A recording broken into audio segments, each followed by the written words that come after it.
Offer you a 90-night comfort guarantee. This will be the last pillow you'll ever own. Call or go online right now to order your very own Bamboo Magic for only $29.99 plus process and handling. But wait, when you order your Bamboo Magic, we will give you another Bamboo Magic pillow absolutely free. That's 2 Bamboo Magic pillows for only $29.99. Just pay separate process and handling. Don't go another restless night without a great night's sleep. Get your Bamboo Magic today.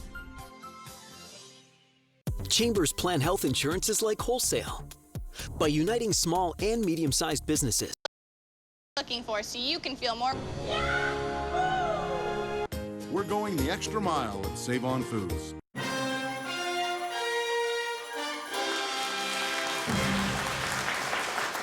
Welcome back. Well, we've just wrapped up an interesting conversation here at the round table, but Conrad, we're not the only ones that are having some stimulating debate. Yes, I recently had the pleasure of sitting down with a well-known UK Christian advocate, Dr. John Lennox. He travels the world defending Christianity's concept of God. He's also a mathematician at Oxford who doesn't feel like his notable scientific background precludes a religious belief. In fact, he thinks they work very well together. He argues that science enhances or supports the existence of God, and he is an eminent scientist. Here is an excerpt of our conversation. My guest today is the very distinguished mathematician John Lennox from Oxford University, perhaps best known in this country for his strenuous and cogent but extremely rational scientific defense of Christianity. Welcome, John. It's lovely. Thank you very much. It's a delight to be talking to you. You have engaged in quite a sequence of debates over a number of years about religion and Christianity in particular. You've debated with Richard Dawkins, the late Christopher Hitchens. Would you tell me, what do you consider to be the state of Christianity in the world now? You get around the world a lot. It is widely thought to be in decline. That view is debated, including by me, but what do you think? You're an expert in this, and I'm not. I don't claim to be an expert in this. No, but I don't claim to have what someone has called the view from nowhere, looking at everything dispassionately from around the globe. But it's quite clear that there's some real decline in Europe, and there is growth in places like China and the Far East and so on. And I think the decline in Europe is partly a result of the Enlightenment.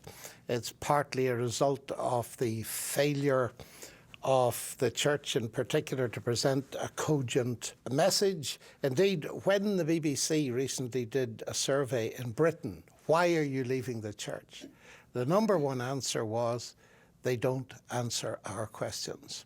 And that to me is a highly significant thing, that Christianity has appeared, at least in its formal sense, to be intellectually irrelevant to many people. And so the baby has been chucked out with the bathwater in parts of Western Europe. But having said that, I'm very reluctant to make global statements that are wild generalizations. But what encourages me, on the other hand, is the enormous interest at the moment in the particular things I get involved in. Among young people, the attendances at lectures are absolutely unprecedented in my experience. In very secular countries like Australia and North America and Britain.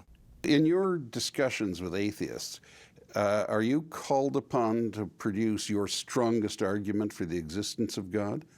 And if so, insofar as it can be condensed, what would it be? One of the biggest evidences for the existence of a divine intelligence, if you like, is the very fact we can do science.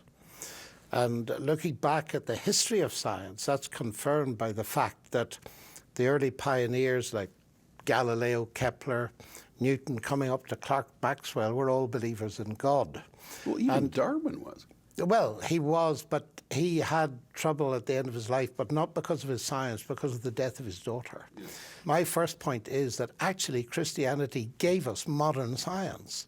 So I'm not embarrassed in being a scientist and a Christian, because it was the belief that there's a rational God behind the universe that led to believing it might be rationally intelligible and then mathematically intelligible.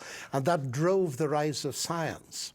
Well, Are you a subscriber to The View? I surmise that you are, but I put the question, that without God, there is no good and evil. There's essentially, I like it or I don't like it. Dostoevsky. Yes. Yes. If God does not exist.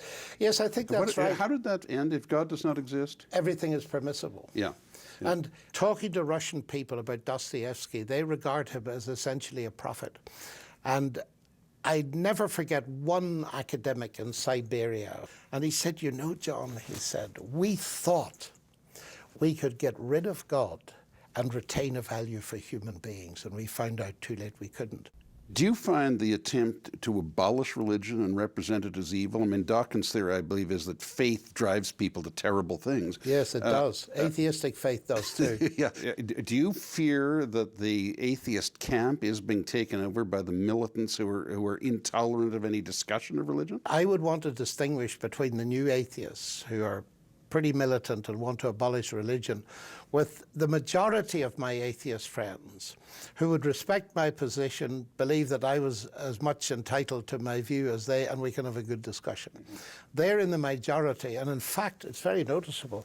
I find in Oxford some of the people coming and saying, you know, I'm an atheist, thanks for taking Dawkins on.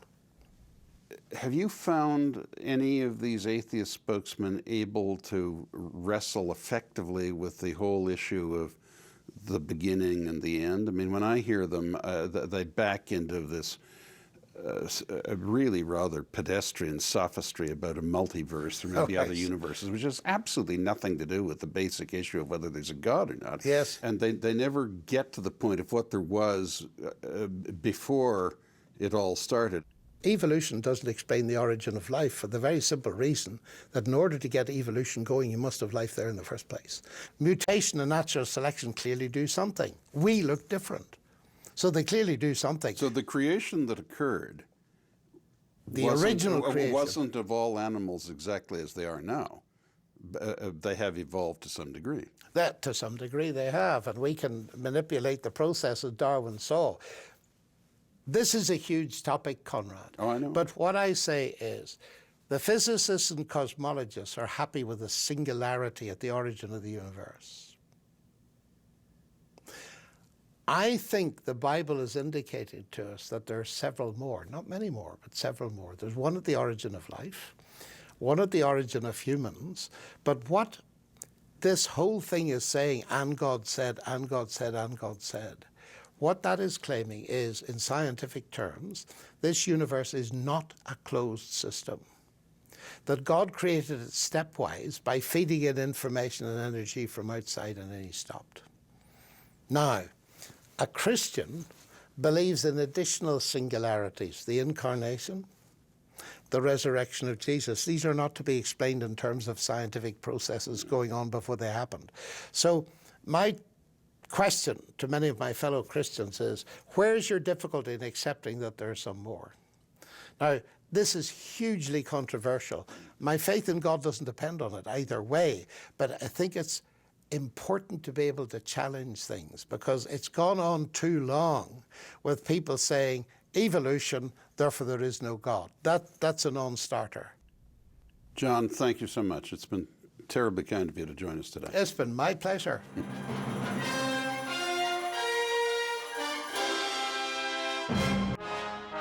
This program is brought to you by Moses Neimer's Idea City Conference and our proud corporate partner.